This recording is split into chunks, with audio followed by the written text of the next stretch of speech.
Okay, so I've got this Monoval file that I've been working on, which I want to use as the basis for a new template that I'm going to set up as the starting point for our new project. So before I do that, I want to just put in some final settings in this file to make things a bit more presentable. And there's something we haven't really looked at yet, but it does have an effect on the way your drawings look, and that's how you get your line weight set. So I just thought I'd firstly put some of the floor plans, or at least this one floor plan, onto the sheet there so that you can see the line weights. And so you can see there we've got heavy lines for the door frame, but then a lighter line for the bottom of the window there, the windowsill. So that's again all set in our global line weight settings. And then zooming out there so I can place maybe a second copy, or sorry, I'll just do a call out. So I'm just going to make a new call out of this floor plan. Oops. Maybe just showing that same area that I was looking at.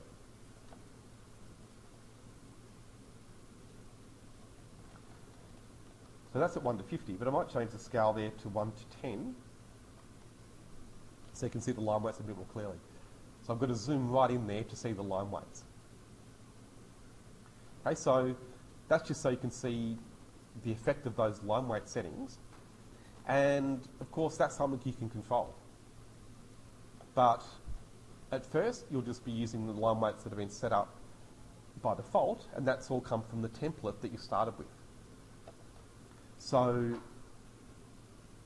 to change those line weight settings, it's on the Manage tab, and then you go to Additional Settings, and then you've got line weights.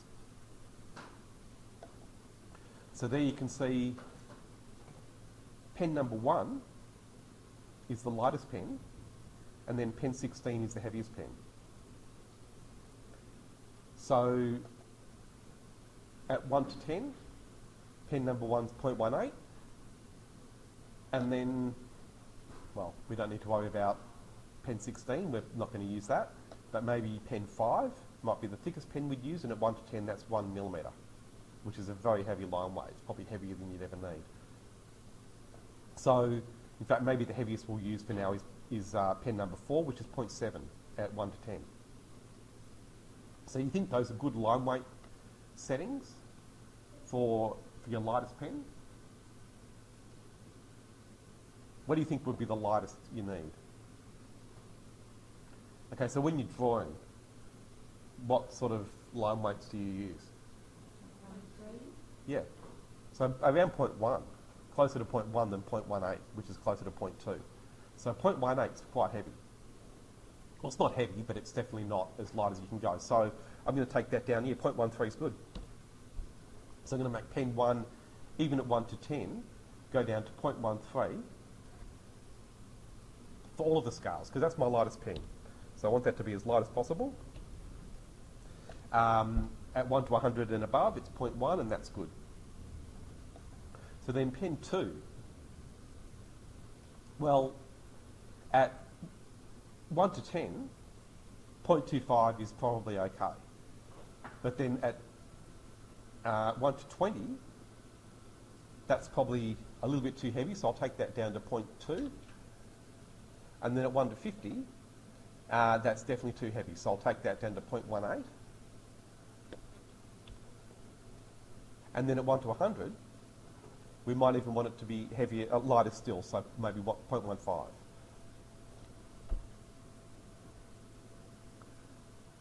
Okay, now I'm going to save this template for you so you can just open this file and you'll be able to see all of these line weights, but if you want to jot them down, it's not a bad idea. And you can come up with your own line weights as well. You don't have to use the same as me. And it is a bit of a design decision, in a way, a presentation graphics decision. And different people have different styles. Some people prefer heavier line weights in general, others prefer lighter. I like a mix. I like to be able to go from really light to really heavy. So this is the one where I've got a real problem. pen number 3 at 1 to 10 is at 0.35. It's probably a bit light, if anything. So I'm going to make that 0.4, because on a 1 to 10, your lines are going to be further apart anyway, so you can make that heavier. At 1 to 20, the rest of those are probably okay. But then pen number 4 at 1 to 10, I think 0.7 is too heavy. I never use 0.7, so I'd never go that high. So I'd take that back to 0.5 or 0.6 maybe at most. That's just my personal preference. I don't like to use lines that are that thick. I don't see the need to ever have a line that's 1 millimetre thick. If I'm going to be doing a 1 mil thick line, I'll be doing a hatch or something anyway. So that's just the way I like to do my drawings. And then once you go to a higher scale though, 0.5 on a 1 to 50, I think's far too heavy. The lines will start blurring in together and you won't read them. So I'd take that back to probably 0.35 or maybe 0.4. So that's just pen number 4 at 1 to 50. So to really see the effect of these line weights though, you'd need to have a better range of drawings, and you can always come back and keep fine-tuning these. But also better show you how to adjust the line weights. And also I'll just show you how these pens come into it, because if you're only looking at these numbers, you're not going to really know what those numbers represent, those pen numbers, until you see how they're used. So that was on the additional settings menu where you can go to line weights. But then how do you think these pen numbers get used? Where do they come up? Well, that's in another setting that's actually one of the really important things in Revit, but a lot of people don't know it because it's set automatically. But again, as you're getting better with Revit, you want to know about these things. So it's on the Manage tab as well, but it's over here on the left. You've got Object Styles next to Materials. So this is probably one of the most important settings in Revit that people don't know. So if you don't remember anything else from today, this is probably one of the most important things. So again, under Manage, and then Object Styles. So in AutoCAD, do you think layers are very important? I think they're essential. They're one of the most important things in AutoCAD. And you probably all remember when you were learning AutoCAD, it would have been one of the first things you learned about, how to make your layers and set things to different layers. So do you think Revit has layers? It does. This is Revit layers. But you don't need to learn it at first in Revit because it is set automatically for you. But then you will need to adjust these things. And so again, it's on the Manage tab. You go to Object Styles, and you've got all these different categories. They are just like layers, except in Revit they're hard-coded. So you can't make your own categories. You're stuck with the ones they give you. Now you can make your own subcategories, so you can still make your own, but you have to fit them within their categories, which is actually a really good thing, because in AutoCAD you have all these different layer standards, and there are dozens of them, and you don't know which one you're using necessarily, and often people will just make up their own. So when you get a file from someone else, they'll have different layer names, and then you combine the files and you'll have sometimes 2 or 3 different layers for the same thing. Whereas in Revit you don't have that problem because the layers or the object styles are given to you, and everyone has to work with the same system. And then you'll see over here, this is where you set the pens. Right, so walls, in projection, they're pen number 1, which is the lightest pen. But then in cut, so in plan and in section, they're pen number 4. Okay, so you need to know the pen numbers to be able to set the line weights to these objects. Okay, so that's how it all works. And so I'm going to save this file now. And make sure I know the name I've given it and know where I've saved it. So that's done. Yeah, if you want to do this, I'm going to give you a template anyway. But yeah, to get these standards from this file, you need to save it. Yeah. So that's project? Yep. Yep. And what whatever you like, just as long as you know what it is. So I'm going to close that file now. And this is another important thing. So do you want to know how to close a file completely without clicking on the cross here each time? So you just go to the File menu and choose Close to close the file. And so now I want to make a new file using the architectural template under Projects.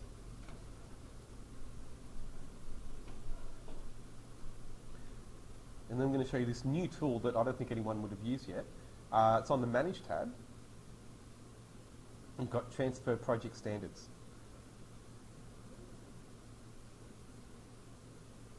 Okay, so again, under Manage, Transfer Project Standards, one of the most useful tools in Revit, but it's not really necessary until you've done a bit. And so now we've got some things set up in another file that we want to bring into this file. So again, Manage, Transfer Project Standards. I was just meant to do a new file, wasn't I? Yes, sorry, and what I forgot is we've got to have that file open anyway. So I'm going to open that file again that I just closed. Sorry, I wasn't thinking. Okay, so I've got my new project open. Yep. And so then it's a good chance just to go over navigation. So up on the quick access toolbar there, I'm just going to switch back to my new blank file there, project 1.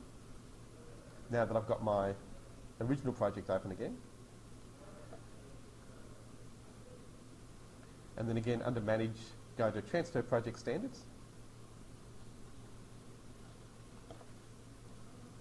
And then notice how you can pick up all of these settings. So have you ever wondered how to get materials from one file to another? Because you can't copy and paste them, because there's nothing you can select to copy except you can use objects, but that's a different thing. So here, notice how you've got materials there in the list. You've got line weights. Right, so all of those things that I was just adjusting, even object styles, they can all be brought in from another project. So I'm just going to make sure everything's checked, so you can make sure just by clicking Check All, click OK. And then you might get a message about duplicate types, and then you can just choose New Only. Or no, so what do I say? So Overwrite, sorry, not New Only. Overwrite definitely there, because we've changed the line weight. So Overwrite.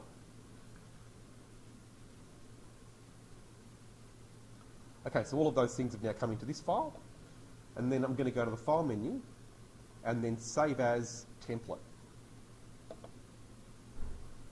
So have any of you ever done that by mistake, saved as a template, and then wanted to get it back to be a project file?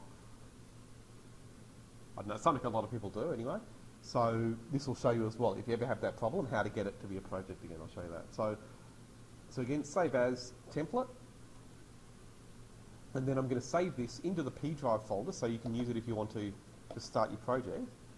So I'll just save it into here, and we'll call it 3D Pres Template.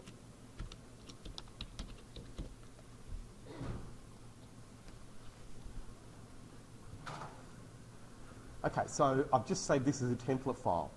So where people go wrong after this, and you see this is actually one of the main reasons people have trouble getting a job, because it is, honestly, because if you go to work in a decent firm where they use Revit, they have these official Revit tests that they do.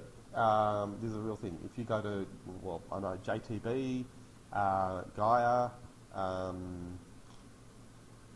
Westfield, Meriton, I've done training for most of those firms, and they all have Revit tests. So when you go for a job in those firms, they'll start you off with the way they use Revit, and they'll expect you to know about templates, how to manage them, how to start a file using a template, and also how to use these things called work sets, which seem like pretty abstract things, but they're necessary when you're, especially if you're working in a large firm, to follow these standards and work the same way everyone else does. And so one of the big mistakes people make there is that they won't even know how to start a file using a template in the right way. And the problem here, if you just open a template, which is what many people do, and then start working, it's very difficult to then turn that into a project file. So that's what you need to be careful of. So here, this is a template file. So if I start drawing some walls and other things, it then won't let me go to Save As and choose Project. So we can't just say this is a project file. So we can make it a project file, but not that way. How do you make this a project? So I'm going to show you. So what you do is you close the file. So I'm going to close this template now, just the way I showed you before in the File menu, and then choose Close. And I can close that other one now as well. I don't need that anymore. Okay, and so now I want to make a new file. So under Projects, I'm just going to click New, or you can go to the File menu and click New there, same thing, New Project. And then you click Browse, and then you find that file that I've just saved. Okay, so there's that template file I've just saved. So using that to start a new file, rather than trying to save it as a project file. And so if you ever, don't worry, if you ever make the mistake of saving as a template file, you can always turn it into a project file using that method. It's fairly simple. And it's a good thing to get you out of trouble, because if it's a template file, you'll be able to work and do most things normally, but then when you go to do things like rendering or putting things on sheets, it'll have some problems. So you will need to turn it into a project file at some point, but you can always just do it that way. So there we are. So I've got a new file now, but I've got all of those things that we set up in the previous file. So I've got, there's my wall types, the existing walls that we made, so we don't need to make those again. And then the furniture, right, so those things that I loaded in last time, well, there aren't too many, but anyhow, there were, I'm sure, some other things that I'd loaded. Don't remember now. No, anyhow. So definitely those line weights would have come across. And if we go into here and have a look at the line weights there, you can see it's got those changes. Okay, so that's a good starting point. And then maybe I'll just finish that one there, and then we'll have a look at getting the PDFs to be the right format so you can insert them.